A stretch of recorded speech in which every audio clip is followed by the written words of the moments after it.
welcome to Storyboard. I'm Shibani Gharat. In today's special conversation, we delve into the world of luxury home decor with Amit Syngle, Managing Director and CEO of Asian Paints. Now, Asian Paints has redefined elegance with its Royale Glitz collection, transforming walls into a canvas of every design story. Syngle discusses the brand's latest campaign featuring Deepika Padukone, where the paint itself takes center stage. He also addresses the rising competition from Birla Opus and shares his expectations for this year's festival season. Listen into this chat.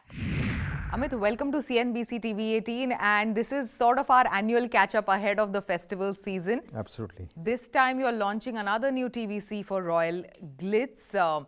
With this new TVC, you want to showcase Glitz, Royale Glitz, as a starting point, not just for paints, but for reshaping your imagination for the home decor space, so to speak. So tell us more with this new launch and with this new TVC, how do you want the consumers to engage with Royale Glitz and also with Asian Paints? As we see that every home today has a story to tell, and Asian Paints, being a decor expert and an authority, gives totally a strong voice to it.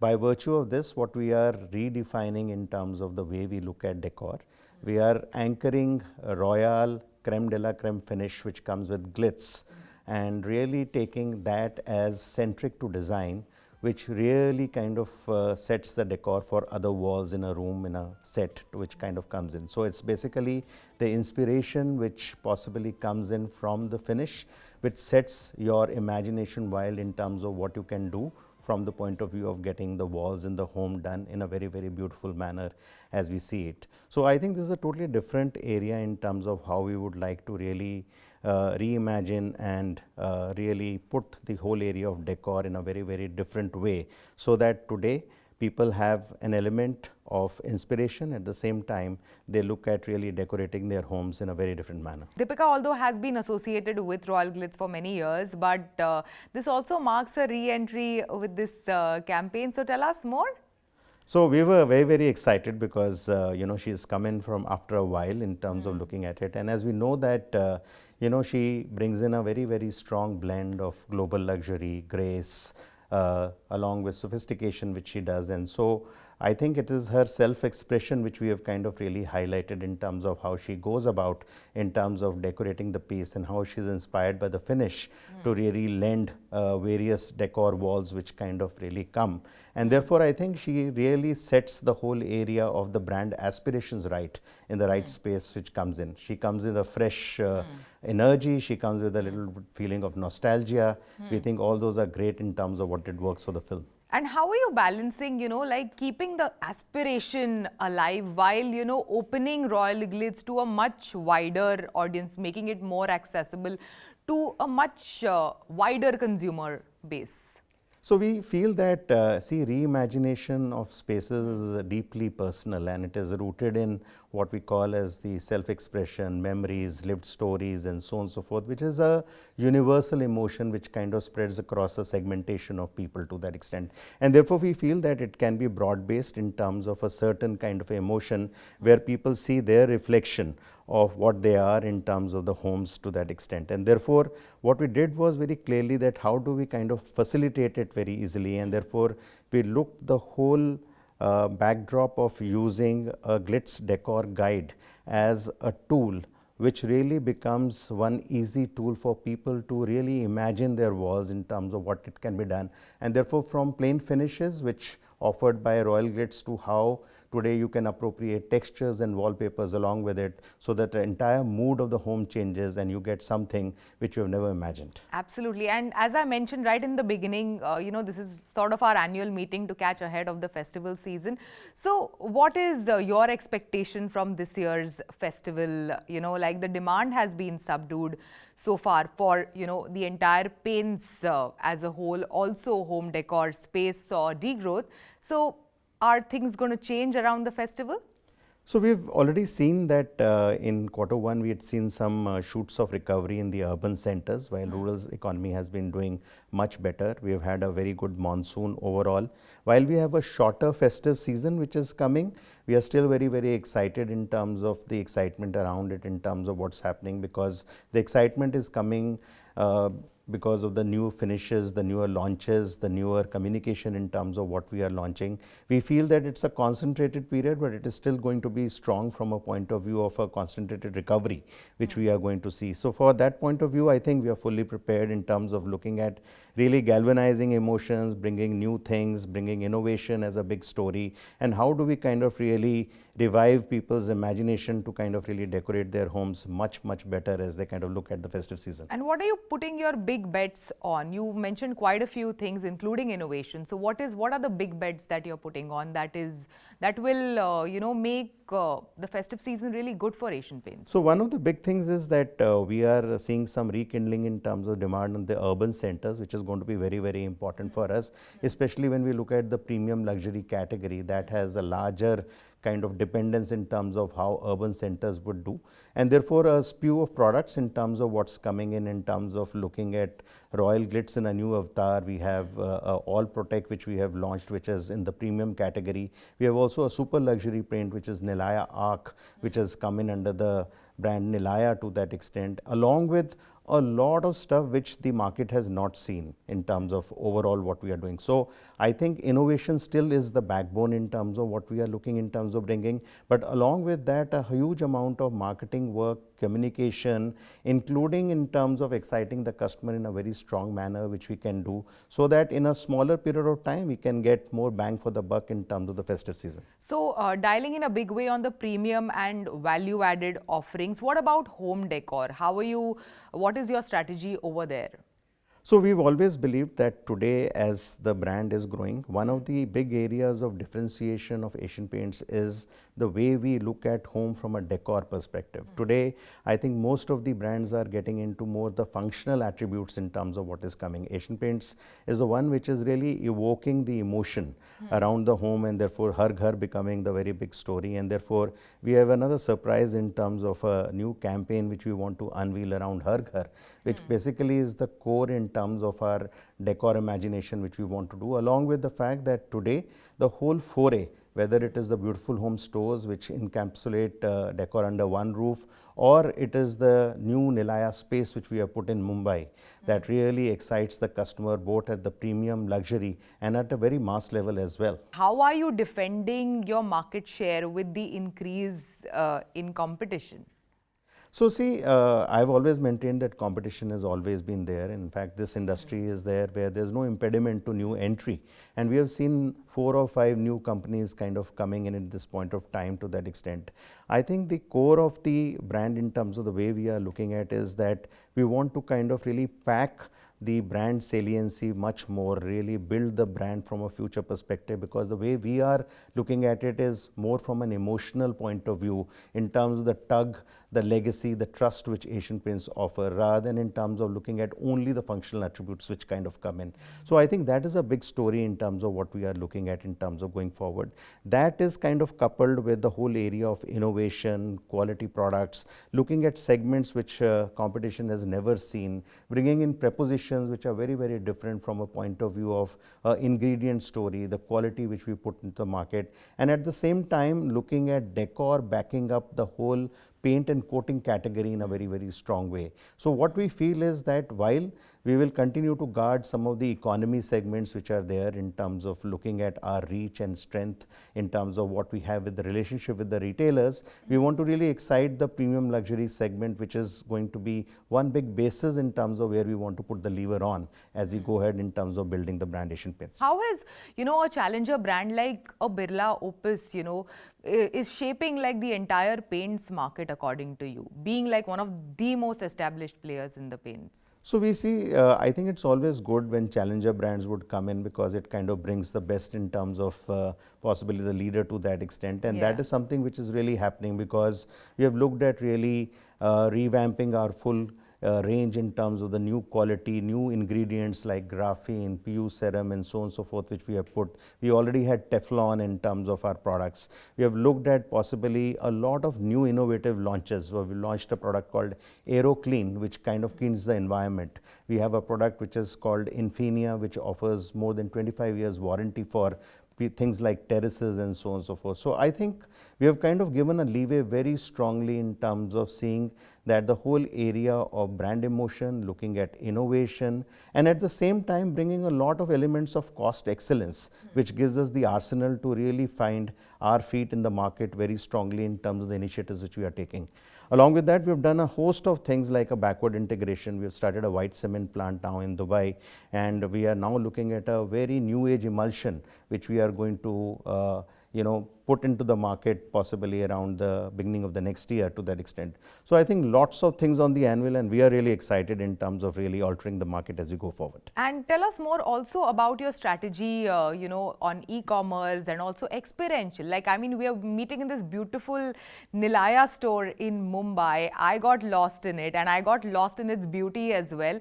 So tell us more, what are you doing on that front, and what else do we see in the pipeline in the coming months? So 2-3 areas. One is the whole area of experiential marketing and looking at really doing concept selling to customers based on what they kind of visualize. So visualization is a big part of our retailing strategy in terms of what we are taking. We have got now so many formats which we have implemented so that we have a very wide, big reach in terms of more than almost 500 towns across the country, where we have put retailing formats where the customer comes and really visualizes decor very differently from a point of view of just looking and speaking to a contractor or a dealer to that extent. So I think that's one thing which we have really kind of make it very, very big. Along with that, some of the other bigger formats, we have a Beautiful Home stores which have come in 2 big stores in Mumbai, one on Linking Road, one in Borivali, and in all metros we have beautiful stores which are almost concepts which range from 6,000 to about 16,000 square feet, which comes in, which gives customer one integrated decor under one roof to that extent, which comes in, which is a very big strategy for a leader to take, and it is a differentiated strategy in terms of what we see. And finally, to top it all, we said that there is a super luxury area in terms of what we need to kind of influence, given the fact that today spending power at the top end of families in terms of the real HNI is going up. Absolutely. And that is how Nilaya Anthology has kind of really come in, where we look at it as an international design destination for global luxury. Sure, sure. Amit, you are in the habit of meeting dealers and contractors on a regular basis, speaking to them. With your market visit or meeting some of these dealers and contractors, what is one unique or interesting insight that you have picked up of late that you would like to share? See, the one thing which we have picked up is that today we look at a lot of second generation which is kind of coming in terms of across the retail network, and we see that today the relationship which has been forged with the earlier generation is going to take a change. And therefore our entire thing which is coming with this generation is to make it far more educative, far more aspirational, far more forward looking in terms of how we can take it along with technology, retailing and some of those initiatives. So one thing which really comes out is that they seek from the leader in terms of what could be the differentiator for them in terms of technology, retailing, so that they can really forge their business in a very strong way ahead. Great. Thank you so much. Thanks for joining us, and thanks for these wonderful insights, Amit. Thank you so much. It's been always a pleasure to kind of join you. Time for a short break. On the other side, we have Harshdeep Chhabra, GCPL's global media head. We are speaking to him about many things, including AI-driven content creation and in-housing media functions and much more.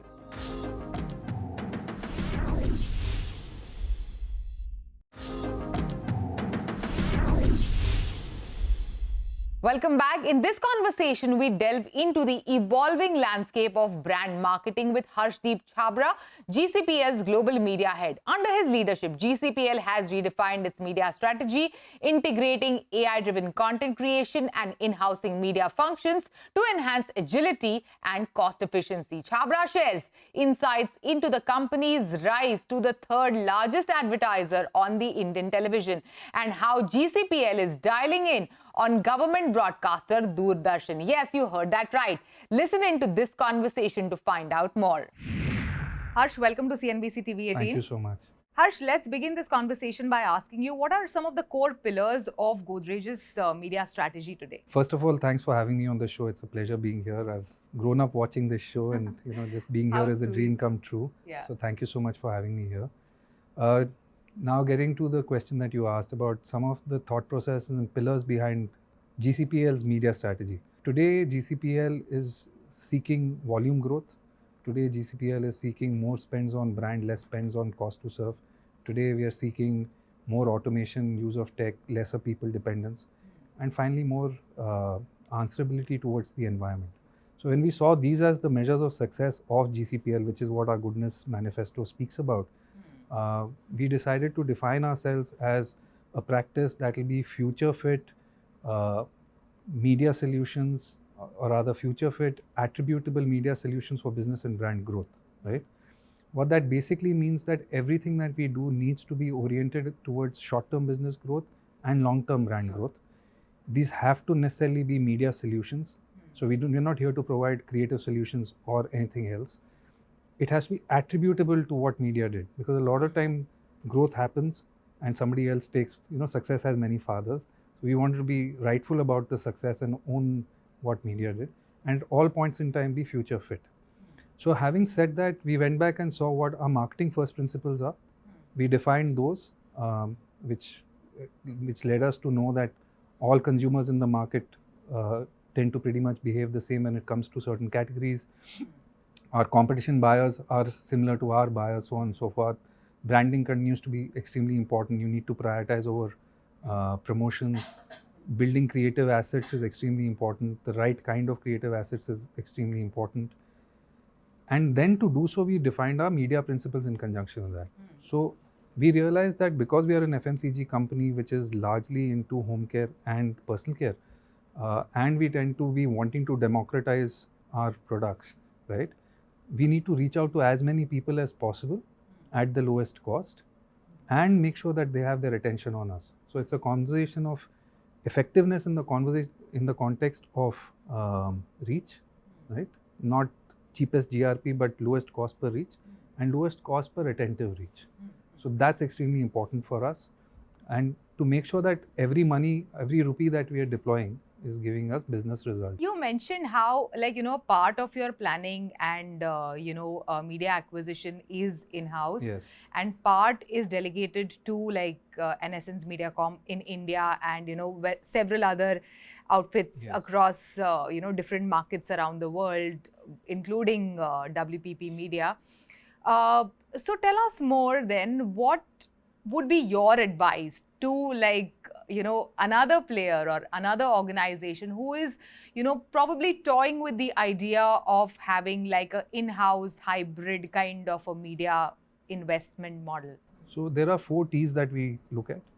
There is the entire aspect of trading, which we are dependent as far as the agency is concerned, and reservation trading, which is across the table negotiations, where we believe agencies with their heft are able to bring a lot more onto the table. The second important piece is troubleshooting for our brands and for our consumers, right? So trading, troubleshooting.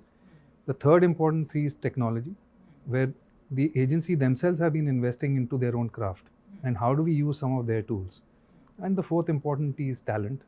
We believe that large agencies have global presence. They're able to come back and tell us more about the world from an outside-in perspective. So for example, if I want to upgrade myself to know what is happening in the world of TikTok, it's something that the agency is able to provide given their relationship with the TikTok ecosystem and things like that. So we have to be mindful of what we can add and what the agency can add back to us, and it's that symbiotic relationship that we need to work off. We don't have any hard rules on any of this. What we know is that all of us have to work together to make sure that business and brand growth is at the helm of what we do. We, at the end of the day, are in the business of selling soaps and hair color. We're not in the business of buying GRPs, and that's what we have to remember. With so much consolidation happening both on the media side and the agency business side, with the whole WPP media coming into play, also so many legacy agencies merging together. Even on the media side, we have seen tremendous amount of consolidation.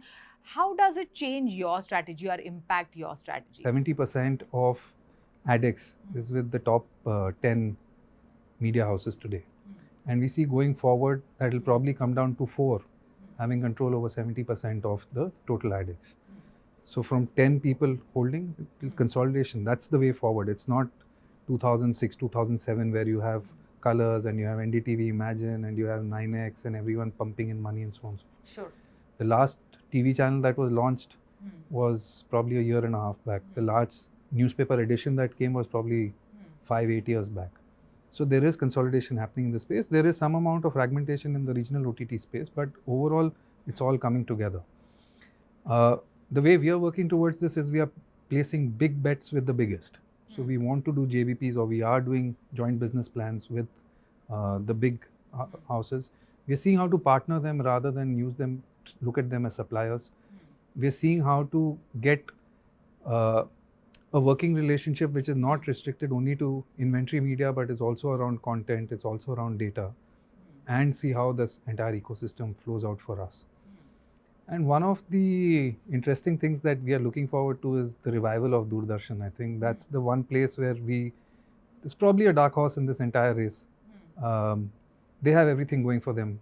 They have data, they have transaction data, they have Aadhaar, they have a platform called DD Free Dish, they have content, they have cricket.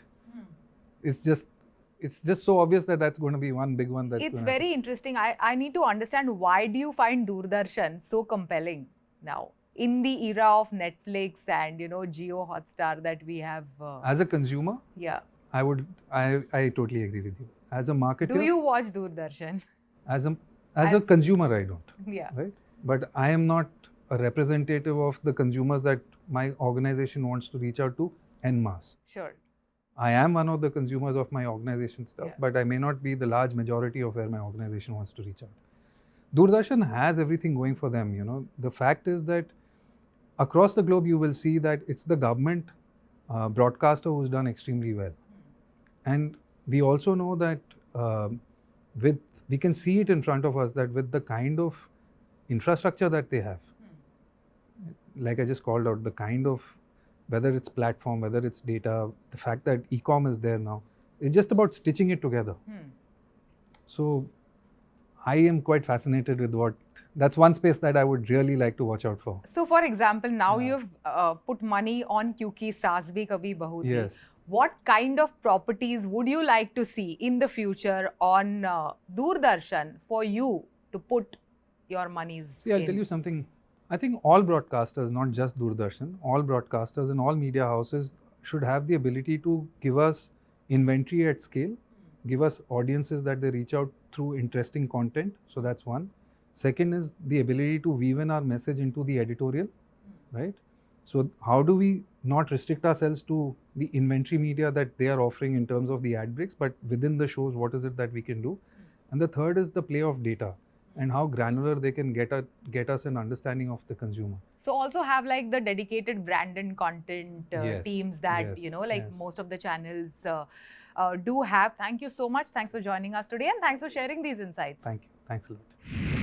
With that, it's a wrap on Storyboard this week. You can catch all of our content on Facebook, X and YouTube. Thanks for watching. We will be back same time next week. See you soon.